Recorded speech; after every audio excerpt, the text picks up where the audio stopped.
Who's the daddy?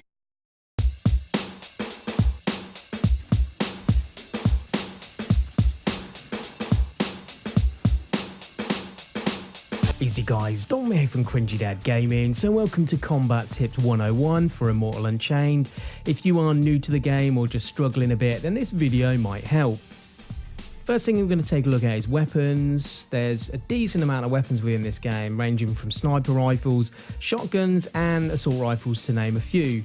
You'll notice some of these have got different elemental damage types such as fire, ice and acid. Experimenting to which enemies are weak to these elements will help you take them down a little bit quicker as you go throughout the game.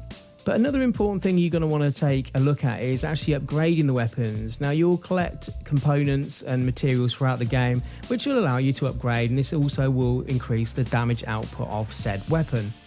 You'll also find some half decent melee weapons within the game, again with their own elemental damage, and these are really important for close combat encounters.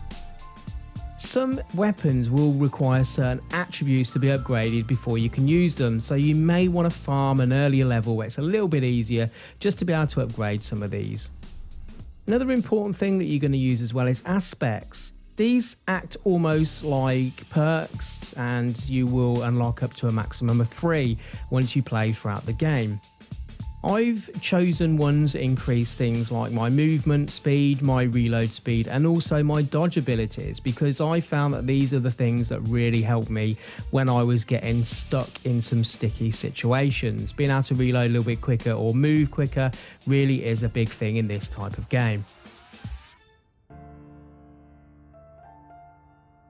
Don't forget from time to time to check your inventory for your consumables. You will find some items in there that may help you in certain scenarios.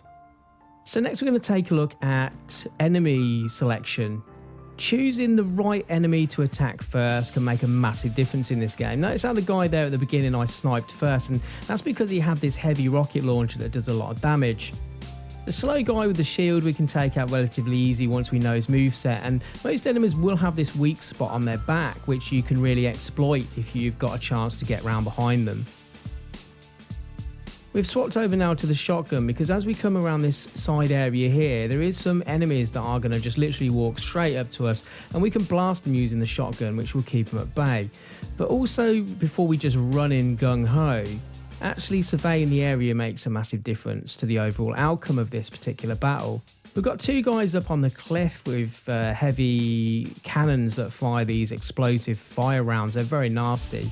The splash damage is likely to knock you down, allowing you to get hit by the enemies that are wandering around here. So patience really is very important in this game. It's not just a game you can just literally run through. You're going to die if you do that. Stamina management as well is very important. So by powering up our shotgun here, by pressing down on the R1 trigger button, we'll power up the special power on the weapons. And some of these special powers are really good. These guys coming up close to you are easily dispatched using the shotgun, as it stuns them and keeps them at a decent range for you to take them out. Next we want to take out this guy on the cliff here so he can't fire down on us when we try and take out this guy with the shield.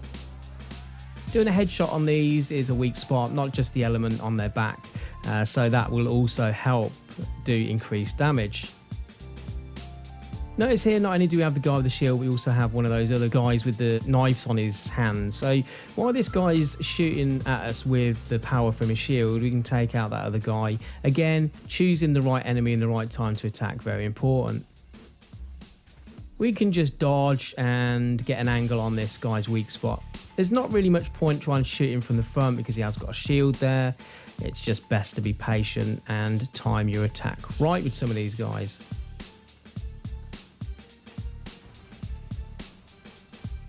You will, at certain points in the game, come across enemies that have got some really fast firing automatic weapons like these guys here. We are going to be using the environment to our advantage by using it as cover. But you can also use an element of stealth. Now this weapon I'm using here actually has a silencer on it. So by staying around the edge and behind things like trees and walls means you can actually kind of get enemies off guard and, you know, take them down quite easy. Again, by looking around this area before I approach these, I noticed there's a lot of heavy enemies within this area with these heavy machine guns. We want to split these up a little bit. If we was to run in now, they're all going to group up and they're going to literally just blast us to Kingdom Come.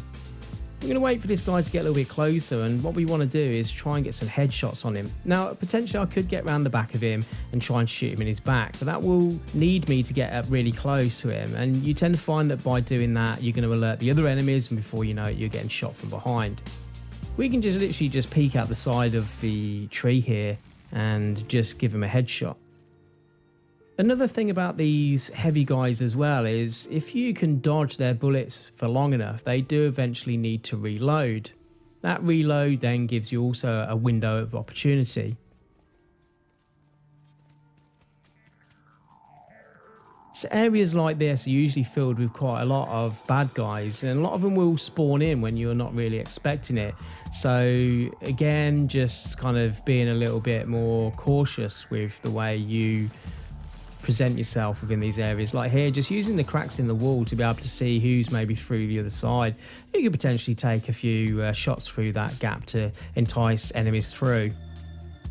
So the next enemy we've got here are these big heavy fire dudes. Now I've found these guys are really weak to ice attacks, which makes sense because they're fire, and also within this sort of area you've got these guys who kamikaze at you and they explode.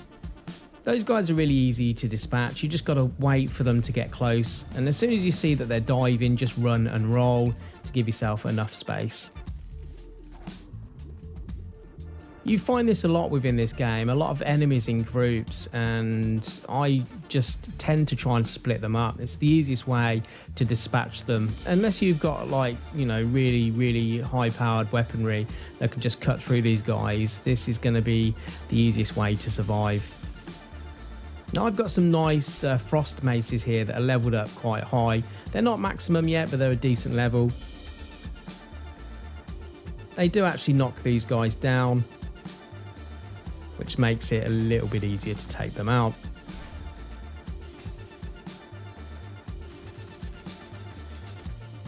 See, now we've got another one of these heavy guys. So you notice some of these areas have got some real large numbers of powerful enemies. Because this guy's the last one within this section, we can actually just use the weak spot on his back to finish him off, just to kind of show you really that you can take these out without just doing the headshot. So if you've got a weapon that maybe isn't powerful enough to do that, like the sniper rifle I'm using, you can just get around the back while he's reloading and just, you know, really exploit that weakness.